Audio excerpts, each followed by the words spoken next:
Hello guys, welcome to my video. My name is Tanushree KR. I'm studying in Sri Venkateshwara College of Engineering, Helanka. This is my final year technical seminar presentation. As you can see, my topic is offensive security, cyber threat intelligence enrichment with counterintelligence and counterattack.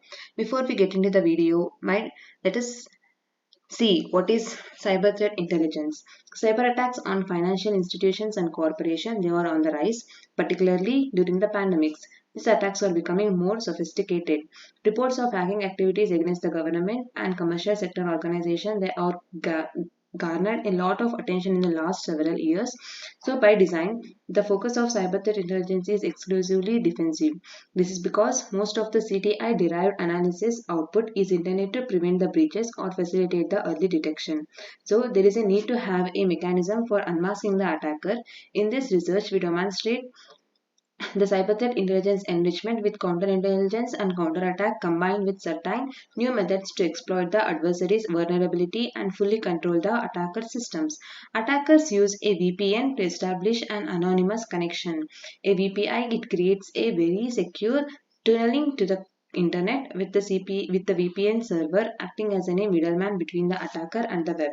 This provides the anonymity because the attacker's IP address seems to be that of the VPN rather than his own, masking the IP address. So attackers use this application to create a persistence because it is automatically launched each time a computer is restarted. As a result, we are attempting to eliminate the persistence by removing it from the startup and registry. This research will help the firms detect and identify an assault in its earliest phases, allowing them to respond accordingly. This project will develop new and innovative strategies to bypass the VPNs and other security measures in order to obtain correct resource information. Companies will be able to identify the new methods by which their systems are penetrated and rapidly harden them. Using the counterattack and counterintelligence, a proposed techniques can bypass a VPN and get adversarial intel. The main goal of this research is to find the attacker's footprints or tracks and find out why the attack was planned in the first place. So in this PPT, the following contents are present, which is introduction, literature survey, methodology, proposed model, as you can see in the next slide. So introduction, security breaches and the attackers, these are becoming the more common because of the ability of the attackers to exploit the weaknesses in the people, processes and technology. Cyber criminals have on their tactics and methods to the point that they are almost impossible for the law enforcement to identify and rectify. TTPs are less predictable, more persistent, proliferation of open source and commercial sources of threat information. The issue is that while too much data is being used, there is also a dearth of the data. As a result, there will be a problem with the information overflow. Cyber threat intelligence data is being managed and converted into action-able information, distributed to the various tools and used to aid in incident response through the intelligence sharing platform terrorism, threat intelligence feeds and systems are now being offered by information security providers and the cyber security industry. So it is becoming increasingly difficult to keep up with the difficulties as technology advances and an increasing number of gadgets are connected to the internet, known colloquially as canary tokens. Honey tokens have been around for a while but are a very good source of information. Unique IDs that are be used in a variety of locations or what they are. If they are contacted, an alert will be sent. So similarly, as we can see, there is something which is called as an honey badger, which is in a honeypot designed to provide an hackers access to administrative features. It has an active X controls and Java applets as an apps. According to Strand, it geolocates the hackers to within the 20 meters when they think they have succeeded in hacking into the site. Using smartphone geolocation technology, the tool triangulates a user's position with respect to other local cell sites and wireless access points. This makes it easier for the law enforcement to act. Badger, it is a geolocation framework that focuses on a specific area. As with the conventional honeypots, Badger, it is an active defensive technology that identifies as the malicious actor and pinpoints the location. So honey badgers, it uses an agents which are built into a number of different technologies and get the information they need from the data. Data from these agents, it is sent back to the Honeybadger API where it is stored and made available to the users through the Honeybadger user interface. Using Word Web Bug Server, we can build a document that creates a callback each time it is accessed. This callback lets us know where the attacker is located based on their IP address. Linked design sheets and then one pixel graphics are used to hide their vulnerability from the casual viewer. But the main problem with the current strategy is that they can't unmask the real identity of an attacker because most of the attackers use the VPNs to hide their IP addresses. Since most of the information that comes out of the cyber threat intelligence analysis is used to stop the intrusions or the help from them early, CTI is only used for defensive purposes. So for addressing the cyber attacks and improving the broken processes of cyber threat intelligence, there is a need for an approach that can provide a full defense mechanisms as well as the concrete information about the attacker. Therefore, deception enrichment and counterintelligence combines with some of the novel mechanisms that can better achieve the most important information about the adversary and take full control of its system as well as it utilizes the honey tokens in the form of a document that are distributed over the network while masquerading as essential documents, databases, or DNS records within the system. When an attacker gains the access to the system and tries to access the sensitive data or the files, honey tokens will be combined with these data files to identify a security breach. The honey token will be used to conduct a counterattack on the attacker, analyze and acquire the more information about the attacker's mission while circumventing the different defenses such as a VPN, thus disclosing the identity of the attacker. So the following content which is summarize the most important contributes of this work. So you can go through the points where the entire introduction that covers these topics which is explained. So next. So when we go to the literature survey, so here in this research, the authors it takes a defensive strategy for gathering and analyzing the threat information and conducting a security monitoring for electronic assaults and security vulnerability, which is such as like a denial of service attack or a phishing scam. These are the examples. And installing a PDF exploit and then handler, they suggest that the system which create an active and interactive honeypot for counterattacks via reverse CPI. The honeypot's primary goal it is to capture the identity of the attacker rather than to monitor the actions of the attacker. The proposed systems it may collect the information such as any inbound traffic, VPN existence, and the attacker's routing details using the byteback method. But according to their findings, the cyber threat intelligence field's analysis is frequently insufficient. And that was our perspective in this study. This is largely due to flaws in the study's methodology. It's as simple as this. Because of an unreliable procedure, CTI is now providing a poor service. On the other hand, it is perfectly fair. Even though CTI has already helped several numerous intrusion campaigns carried out by hackers groups affiliated with the countries or the governments, the field is still in its infancy and requires the further development to reach a more mature stage. They argue that it requires the CTI to draw on techniques developed in the field of intelligence studies as a starting point. They are also shown that the area faces several obstacles that must be overcome. Qualitative and supply issues will be mitigated as well as the bias and actor naming issues. When the CTI field improves its approach, the authors present the honey trap base as a low level interaction honeypot for effective defense detection and enhanced security. These are some of the papers that you can see in here. You can go through the papers which you are present so you can get the more information about the cyber threat intelligence. There are mainly 8 papers in here where you can find the differences in all the papers. So next we come across the methodology. So this article it presents a research gaps that limits the counterintelligence to conduct and counterattack for targeted threat intelligence to conduct a proactive adversarial system intelligence and they take the control of attackers' missions. This research it aims to provide an organization with realistic document-based tokens and a proactive defensive environment so they may capture attacker system information, threat intelligence, and attack pathways, malware, and TTPs to execute the threat hunting. This method is separated into two parts. In the first step, they develop a malicious Word, Excel, and PDF documents to receive attackers and identify the APT attempts early.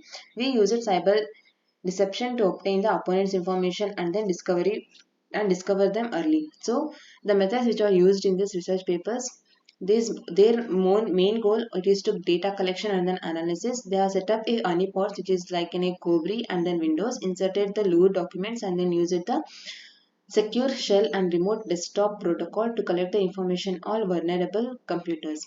Honeypots and lure files, these are used for counterintelligence and counterattack, where threat actors they may exploit their weaknesses and provide the information.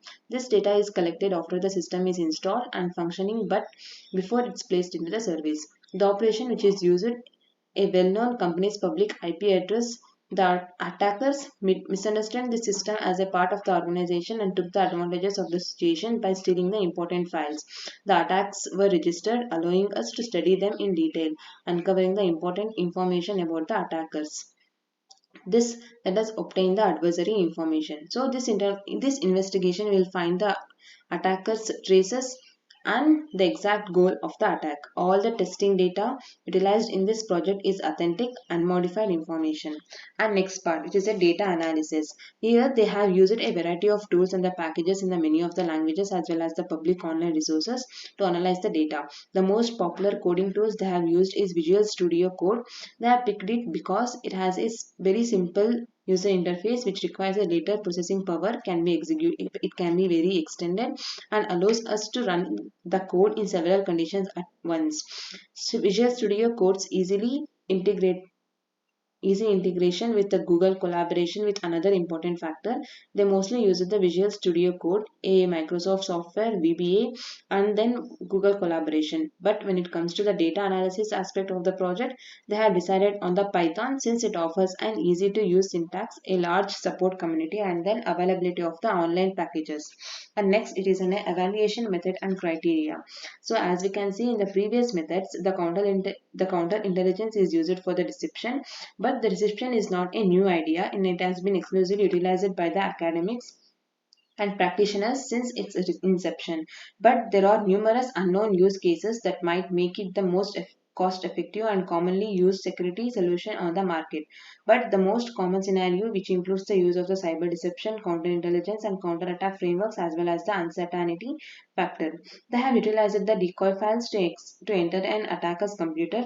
This paper it allows us to counter the attack and then decipher the inner information. So in the next few paragraphs, we will offer a comprehensive analysis of the results achieved using this research product as well as a comparison of these results to those obtained via the use of the basic system that lacked a counterattack function.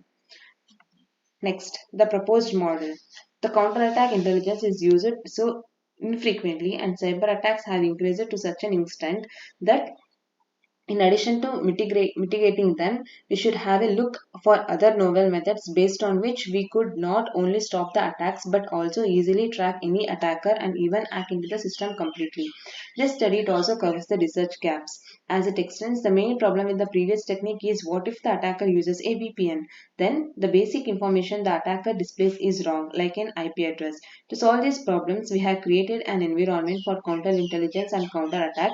So in this paper, we can see they created an environment where they created an ESXi server in the data center. On the server side, the public and private paths are created where we can get the information about the attacker logs. So furthermore, we use the Cobri and then Windows honeypots in which multiple pods are open like SSH. Logs are stored on the log server and they receive the information contained in these logs via a private path. So this is the system architecture and the components which they have used in this system. These are the ANI token generation. So when it comes to the ANI token generation, this model it generates a token that are undetected by the antivirus software and do not have any signatures. Macro's identity will be concealed by the tokens generation, which will generate in harmful tokens. Next one, which is an information gathering using the counterintelligence. The code obfuscation is used to add the automated scripts to the documents that are made. So these scripts they run when the token is accessed and gather the information about the system from which the token was taken. The information gathered, which includes the information about the attacker's operating system, the type of network he or she is using, whether he or she is using Wi-Fi or Ethernet, and the information about the network's banner. And third one, which is an accessed IP geographic location. The attacker's position it can be determined with the help of this model. We may utilize the BSS ID of the attacker's computer to determine the attacker's location. It can be shown a map with pins showing the location of the attacker. The location of an IP may be filtered by the tokens, country, etc. And next one which is a Windows basic tokens. Here they deploy their embedded tokens into the network in the form of a Microsoft Office document. Tokens they may also be used on the PCs running the Windows. The attacker can obtain the tokens from the EXSI framework. The tokens will include the embedded payloads that are distinctive to a single user. Next one, which is ANI tokens for the Linux. Using the documents that are supported by the Library Office and then Open Office, we can provide a load tokens that are compatible with the Linux. These tokens will be used for the counterintelligence. And next one, sixth one, which is in a malicious documents. The generation of the harmful documents it is going to be helpful to the counterattacking framework. To stop an attack, the load files will have a payload hidden in the macros that will give the user access to the server's reverse shell. And next one is a counter attack management. After an attacker gets into our honeypot, they will use a counter attack management model to act against him. The system will be accessed via the macros using the tokens that the attacker got a hold of in a counter attack mechanism. It will be turned on. There are several alternatives available to the user when it comes to the harmful token. Once the user have the token, they can do things after the exploit has been used. Next one, which is in a dropper files. The attacker group mainly targets the people through job fake offers or the stolen personal data from the systems. Although our lure files documents share certain similarities with the previous ones, we scan the Word document for the viruses and access it. When the malicious code that are planted is activated, a backdoor is put in place. Next, the IP addresses information. Using this model, they can retrieve a list of IPs that can weave our loot documents using the counterintelligence function. This script will get the user's IP and then user's agent. They can get the user's country name and city as well as the device information like the MAC addresses, etc. Next, which is in a JavaScript file dropper. This file it can create a malicious JS file that can be inserted into several files such as in a MS Word, Excel, PPT. They utilize the HXD editor to disguise our VBA script into a base 64 format, then export them into a C# files and finally into JavaScript files. This file can be used for the counterintelligence and counterattack. So next one, which is in a manual attacking using the shell.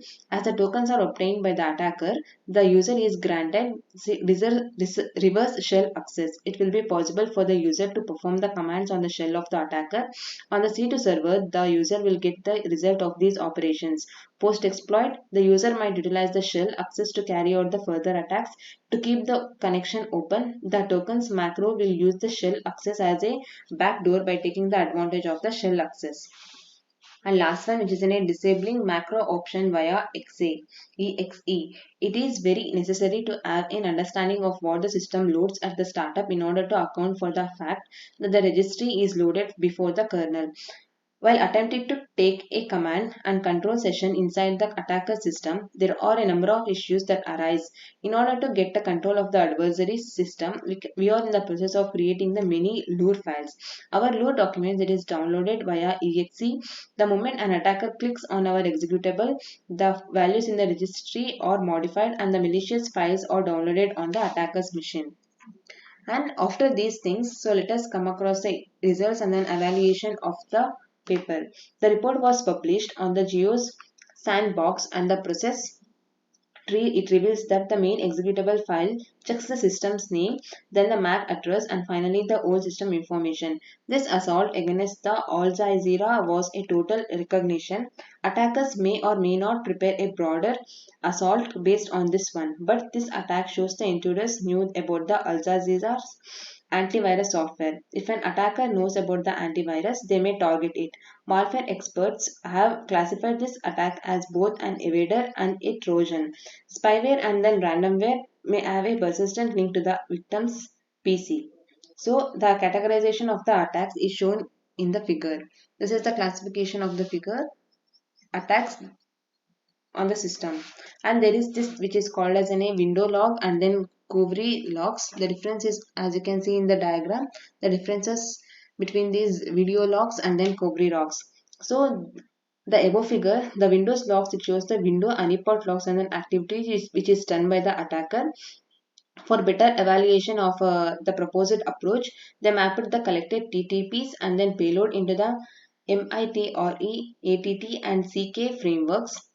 Windows honeypot logs show that the attacker executed some commands, stole some information and tried to move laterally and then escalated privileges. The VMI service is used to run the code and then is used to move the lateral and avoid the defenses. And next one, which is in a Covry logs. The Covry logs shows the logs for the experimental results of the Covry honeypot, which describe that an attacker tried to establish an SSHD connections. The log file, it shows the source IP address, source port number, connection type, and then indication for the SSHD connections. The attackers used the SSH service to get in and then try to run the commands and steal our lure files.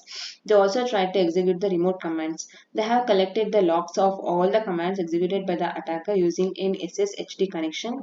Covry honeypots, they are used to deceive the attackers and catch the brute force attempts used by attackers to log in. If a fake directory is provided to attackers after the successful login, a weak password is also set so that an attacker can brute force it and then log in successfully into the fake directory.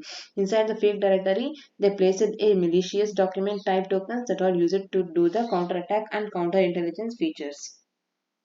Next one, which is an obfuscation. So by default, everyone who can run the Visual Basic editor, they may have accessed the Excel VBA code. Any user may read the unprotected VBA code, inflicting harm. Macroviruses, they may introduce the dangerous code that pranks or undermines the PC security. They protect your VBA files. They may also still run the VBA code with a password, but unfortunately there are various free software solutions that may quickly and simply recover a forgotten or lost VBE password. Several spreadsheet programs can natively read the Excel VBA without the need for Excel. VBA obfuscation helps. If the original code was written to operate in both 32 and 64-bit Office, obfuscated VBA code can too. Excel VBA's runtime doesn't affect the hidden VBA code. When utilized properly, the obfuscation may significantly increase Excel security while keeping it unattacked. These obfuscation files, they are presented in the figure. The screenshot shows that the obscured VBA script that is used in the document. And this is the document evaluation they have done by using the 10 documents. And last, which is in a conclusion. So it's difficult for the companies to defend themselves against the cyber attacks since the attackers are constantly improving their methods of infiltrating a network. So finding the breach after it has occurred, it is a very difficult undertaking since the intruders are always coming up with the new methods of invading the detection. Hackers can access the personal information even after the security breach occurs. Attackers may use a paid VPN, and then paid VPN is used to generate the persistence. Once the computer is in the persistence, then the VPN will automatically run itself anytime it reboots. Therefore, to counter this persistence, they have removed those programs from both the registry and then start the menu. The proposed method can defeat a virtual private network by utilizing the counterattack function to obtain the adversarial data such as a true IP addresses, proxy servers, running processes, and then system information. A counterintelligence function can allow us to get the intel of an attacker machine via multiple techniques. We generate the malicious data JavaScript code that may be placed into a variety of different files such as in a Microsoft Word and then Excel, but the proposed method which improves the effectiveness of recognizing and countering the threats using the real world attack scenarios and includes an algorithm for generating the malicious documents. So in contrast to the traditional methods that focuses on the known threats, the suggested approach is intended to reveal the attacker's identity. And these are the references of the papers. If you want to know more about the cyber threat intelligence, you can go through these papers. Thank you for watching this video, and don't forget to like and subscribe my channel. Thank you.